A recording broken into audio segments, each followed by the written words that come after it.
coba ngajar para pemain LGDS yang lain. Kita lihat di sini Chanzu ya kan udah mulai bergerak, udah mulai coba nge-secure posisi Zombie Apocalypse.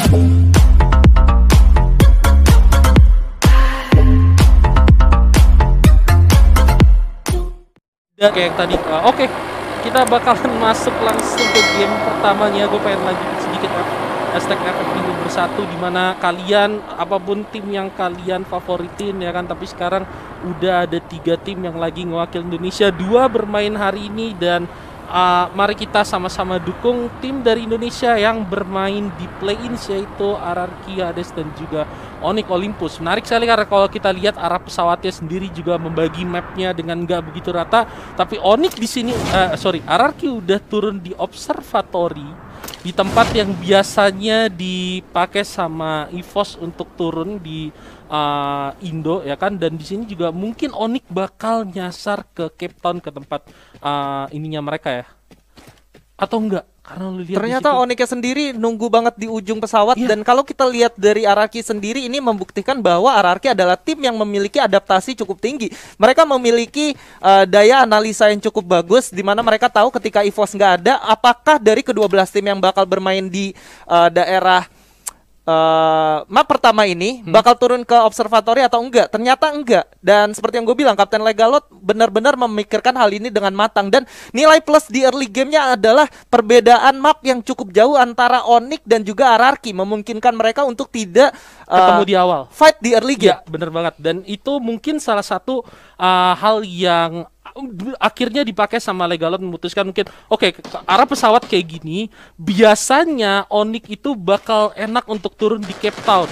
Betul. Jadi dia coba untuk turun di observatory, dan kita lihat di sini udah ada pertempuran di awal di mana V Gaming harus kehilangan 1 membernya dengan begitu cepat dari tim dari Taiwan ya. Iya, dan 1 orang di sini yaitu dari seorang ETA udah berhasil langsung di secure killnya aja, atau mungkin dijadikan sandra oleh tim VGM untuk membuat pergerakan dari LGDS sendiri terdistraksi antara harus menyelamatkan atau harus dipukul mundur, karena ini bakal menjadi 1 tukar 1 tentunya. Iya, tapi kalau misalnya kita lihat dari pergerakan LGDS sendiri, sepertinya mereka udah mempasrahkan temennya yang ada di depan, gak akan ditolong. Ini kalau menurut gua satu hal yang cukup oke, dalam artian ini lo adalah ronde pertama, dan gua rasa lu gak pengen ngambil satu keputusan yang beresiko yang bisa menghasilkan poin yang buruk untuk tim lo. Jadi oke, kita bakal coba untuk main bertiga, kita bakal coba mungkin ngelihat situasi apa jadinya kalau misalkan kita sisa bertiga sampai ke late game nanti, apalagi masih ada sisa 5 ronde yang bakalan berjalan. Tapi kalau dari tim Vian sendiri, sepertinya ada satu lagi yang kita bisa lihat tadi di map datang ke arah yang sama dengan mereka, dan ini adalah EXP Esport tadi maksudnya. EXP Esport dari Thailand, yang dimana mereka ternyata udah melakukan looting di daerah Bima Sakti, tapi nggak memiliki cukup resource. Artinya walaupun 3 lawan 4 di sini, tim VGM kalau misalkan mereka bisa memanfaatkan situasi dengan cukup baik, gua rasa EXP Esport sendiri bisa kewalahan. Tapi di sini udah ada jongkok-jongkok, artinya mereka udah mengetahui bahwa ada tim lain yang udah bersarang di Katulistiwa. Yes, sepertinya setup dari EXP Esport udah mulai dijalanin. Kita lihat di sini Karamel dengan pakaiannya yang cukup seksi dan mungkin akan mengundang perhatian dari musuh-musuhnya, udah mulai melakukan setup untuk flanking. Tapi mungkin karena VGN yang baru kehilangan 1 membernya, mereka ngerasa oke, kalau kita ketemu tim lain, kemungkinan besar tim lain itu masih komplit berempat. Betul. Terlepas dari resource yang mereka punya, jadi mereka lebih milih untuk bermain lebih aman, lebih tidak berisiko, dan akhirnya mereka memutuskan untuk mundur dan lihat situasi. Satu keputusan yang cukup bagus dari V Gaming di sini ketika mereka memutuskan untuk regroup di satu rumah yang gak terlalu kecil. Mereka bisa membagi visionnya, kalau dikala ada satu tim yang dari belakang masuk, mereka masih bisa melakukan defense gitu. Tapi di 2 orang di sisi yang depan itu benar-benar mengarahkan dirinya ke EXP Esport. Artinya 1 orang diputuskan untuk ke belakang untuk mencoba menghalangi pergerakan, sementara 2-nya fokus untuk tim yang udah ada di Katulistiwa. Yes, tapi kalau misalkan kita lihat dari zonanya sendiri, sepertinya tidak menguntungkan oleh tim VGN. Dan seperti yang lu bilang, mereka defense di dalam rumah kecil langsung ngebagi vision, karena mereka berpikir dari belakang kemungkinan bakal ada tim lain, dan tim itu adalah RRQ yang baru dari observatory dengan rotasi ke arah graveyard dan bakal masuk ke Katulistiwa. Yes, bener banget. Kalau kita ngelihat dari pergerakan RRQ sendiri, gua rasa RRQ bakal bermain cukup fleksibel ketika mereka memutuskan ternyata untuk melakukan menggunakan satu launchpad yang ada di daerah Bullseye gitu. Karena ini membuktikan kalau mereka ternyata memiliki gameplay yang cukup aktif. Mereka siap untuk melakukan rotasi yang cukup serumit. Gimana kita udah ngeliat mereka tadi udah dari Graveyard, mereka bersarang dari Observatory, dan sekarang udah di Bullseye. Artinya mereka sama sekali nggak ada kepikiran untuk takut ketemu musuh di early game. Iya, dengan kata lain kayak seolah mereka emang sengaja untuk ngisir pinggiran, Betul. Berharap untuk clash awal dengan musuh. Karena menurut gua di ronde awal kayak banyak hal yang masih bisa lo coba, apalagi kalau misalkan lo adalah tim yang punya tingkat percaya diri yang tinggi. Betul. Dengan RRQ, mungkin RRQ juga mereka cukup pede dengan early game mereka, dengan kontes mereka, jadi mendingan mereka cari poin di awal, manfaatkan hal itu, apalagi ini masih ronde pertama, dan sepertinya pencarian RRQ akan mulai membuahkan hasil karena kita bakal ketemu tim LGDS di Shipyard yang ada kemungkinan RRQ juga ke arah sana, dan tim atau mungkin mereka bakal main ke launchpad aja. Iya, apakah kita lihat mereka bakal bermain agresif langsung nyamperin ke arah musuhnya, atau mereka bakal bermain hanya menyisir aja? Tapi kalau kita ngeliat pergerakan dari Legalot sendiri, mereka mau coba melihat apakah ada musuh di daerah Shipyard atau enggak. Dan ini membuktikan bahwa ternyata memang RRQ memutuskan di early game pertama ini mereka bakal bermain lebih agresif dari biasanya. Karena oke, di sini RRQ Okaner sendiri udah langsung ditembakin begitu aja, hampir terkena knockdown. Bener, dan udah kita lihat gimana dari LGDS sendiri udah ngerespon ya pergerakan dari RRQ ini sendiri. Tapi lu lihat Legalot di sini, knockdown, terlalu berbahaya posisi Legalot kalau menurut gua, dan dia susah akhirnya untuk di cover sama teman-temannya, dan dia bakal dikenok dan mungkin bakal dian. Tapi ini bisa jadi satu kesempatan mungkin bagi para pemain RRQ yang lain coba untuk manfaatin ini, atau kayak oke, Pac-Man di sini coba untuk nge-cover Legalot, sementara dua pemain RRQ yang lain mungkin coba untuk ngedistract pemain LGDS yang tersisa supaya kemungkinan bagi Legalot untuk di revive berhasil. Dan yes, Legalot di sini udah di revive, dan sekarang RRQ udah komplit, mereka udah tahu ada para pemain LGDS di Shipyard, dan gua rasa ini bakal jadi satu kesempatan bagi RRQ untuk ngumpulin poin. Tapi kita lihat bagaimana setup yang bakal dilakukan oleh pemain RRQ, karena kalau lu lihat perhatiin sendiri dari pemain LGDS, mereka juga harus mulai berpikir keras karena zona juga udah mulai jalan ke arah mereka. Yes, sementara advantage yang dimiliki oleh RRQ sendiri adalah mereka lengkap 4 orang, sementara LGDS hanya tersisa 3 orang. Dan kalau kita lihat 3 orang dari RRQ udah coba mulai merapat, dan dari Okaner sendiri mereka masih cukup jauh, jadi bisa melakukan satu flex yang gak bisa diduga oleh tim LGDS. Tapi kita lihat di sini Pac-Man sepertinya coba untuk cari kesempatan untuk ngebokong lawannya, sekalipun dia harus terkena zona.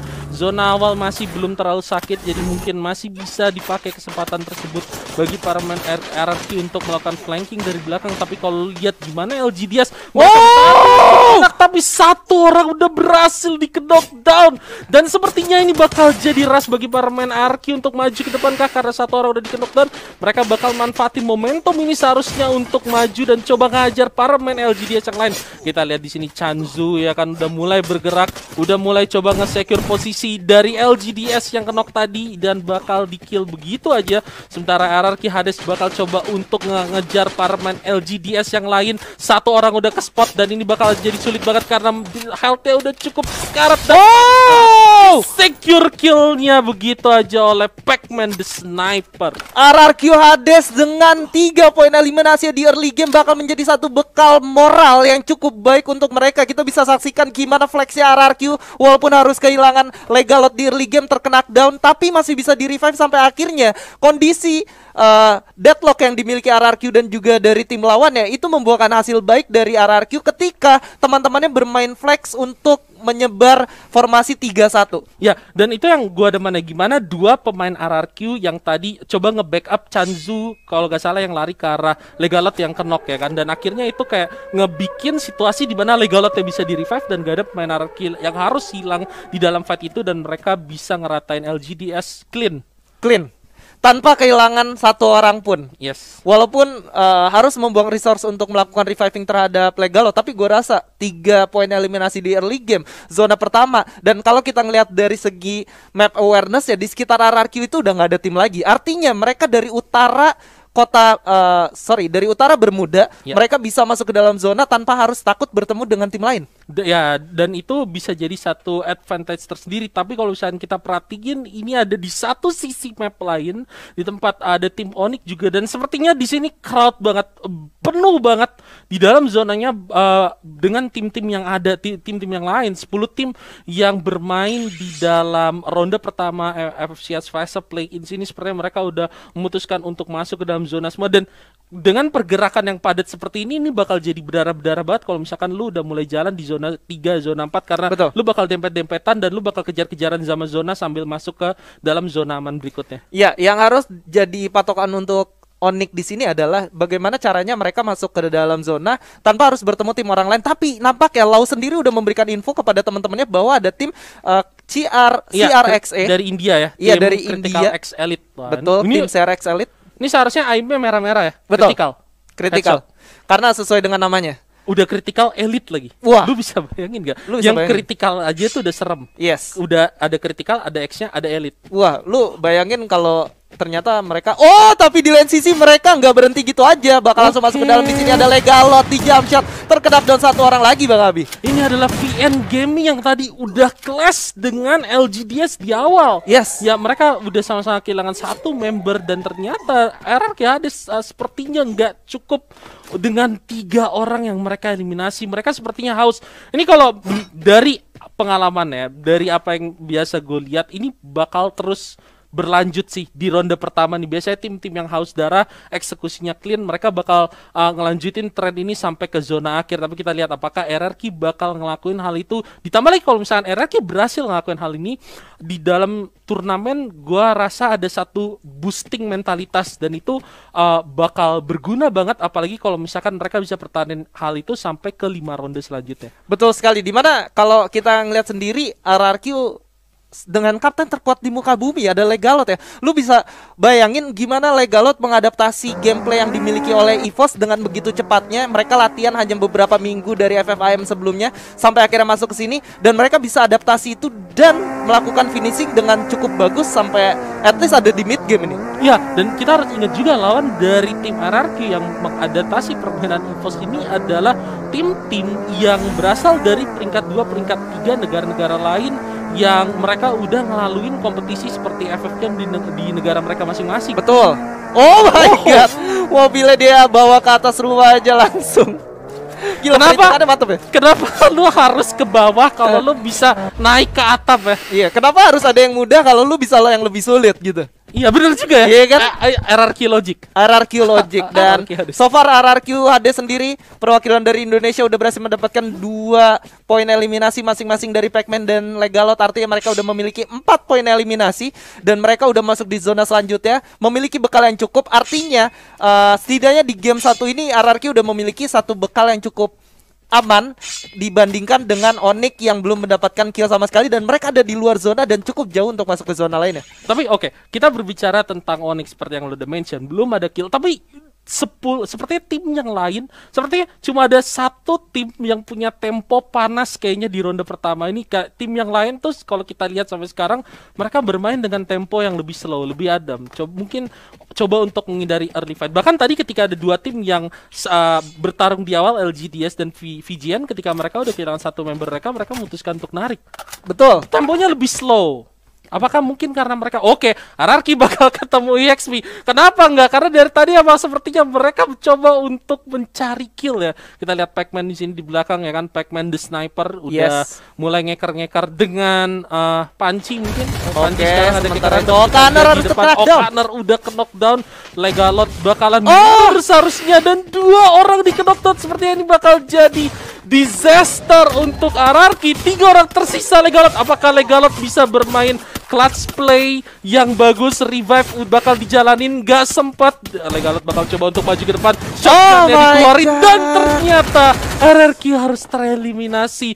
Puas di peringkat 10 dengan 4 kill. Dan ini benar-benar di luar ekspektasi banget ya. Dan kalau lu lihat ternyata dari seorang O'Connornya aja, dia ternyata mendapatkan damage dari atas, dari tim BTS yang ngerecokin mereka ketika RRQ udah melakukan dari tim KOG. Ketika RRQ udah melakukan setup, ada grecokin dari sebelah kanan, itu membuat RRQ jadi serba salah. Mereka mau maju atau mau mundur karena di kiri udah dihantam, depan udah ada yang nunggu.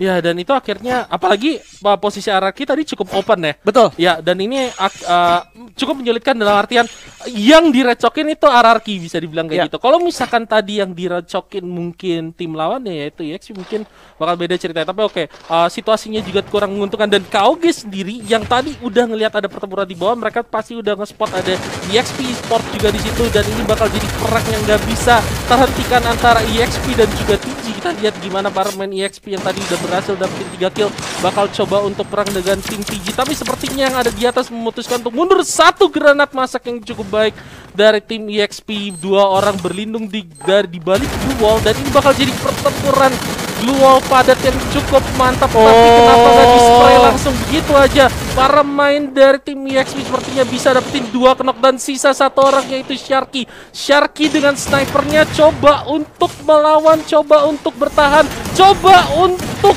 mencari cara untuk memenangkan fight ini, tapi terlalu sulit karena Sharky di situ juga harus terkena dan rata ya. Oh my god, tapi masih hidup Sharky di situ, masih bisa bertahan, tapi ternyata nggak, terlalu sulit dan oke tereliminasi. Tapi sekarang kita balik ke Onyx Olympus yang sepertinya juga nggak sendirian, udah kedatangan tamu dari tim Fijian. Ini sisa 2 orang karena 2 orangnya udah dihajar sama tim RRQ tadi. Kita lihat di sini Lau ya kan coba untuk maju ke depan, ketemu musuh dari kanan dari kiri dan ternyata di knockdown. Jars juga dari belakang coba untuk ngasih support bagi teman-temannya. Apakah berhasil? Sepertinya 3 orang dari pemain Onyx Olympus. Nice! 1 kill. 3 kill bagi tim Onyx Olympus tapi bisa terkenok di situ.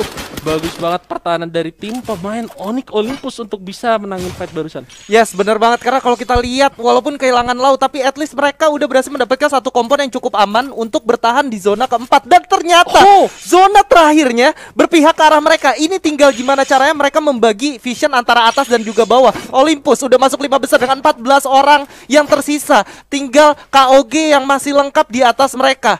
Wah, ini kalau sampai di spam granat bakal bahaya banget sih. Bakal bahaya banget dan sekarang Olympus sudah masuk ke 4 besar, tapi kita lihat di sini tim KOG-nya sendiri udah mulai coba untuk masuk ke zona dan di luar zona di sini masih ada Burst the Sky yang berhadapan dengan EXP Gaming. Mereka bakal lari-larian ke dalam 10 detik. Ini bakal sulit banget. Apalagi kalau misalkan KOG-nya nungguin tim EXP dan juga tim Burst the Sky, tapi sepertinya tim KOG juga udah nge-spot Olympus di dalam. Begitu juga dengan Onyx Olympus yang udah nge-spot EXP Gaming dan juga KOG. Mereka bakal mainkan patahan dan mungkin mereka bakal mainkan permainan psikologis di mana biarin tim yang lain saling menyerang duluan, habis itu mereka cukup bertahan aja. Tapi sepertinya enggak. Oh, kita lihat di situ udah ada monster truck dikeluarin ya kan. Tim BTS 1 orang udah terkenok dan Onyx Tayo sepertinya berhasil dapetin kenok di sana. 2 orang dari tim BTS terkenok dan bakal sulit posisinya. Burst the Sky sepertinya bakalan tereliminasi dan Olympus di sini berhasil dapetin 5 kill. Oh my god! Berhasil play-in ronde pertama dibuka dengan Buya dari tim Indonesia. Hashtag FF Indonesia bersatu. Hashtag FF Indonesia bersatu. Onyx Olympus bermain dengan cukup luar biasa apik di gameplay pertama. Walaupun bermain pasif di early game, tapi mereka bisa membuktikan kalau mereka layak ada di panggung ini. Mereka menjawab semua perkataan dari haters yang mereka tidak bisa, tapi udah berhasil di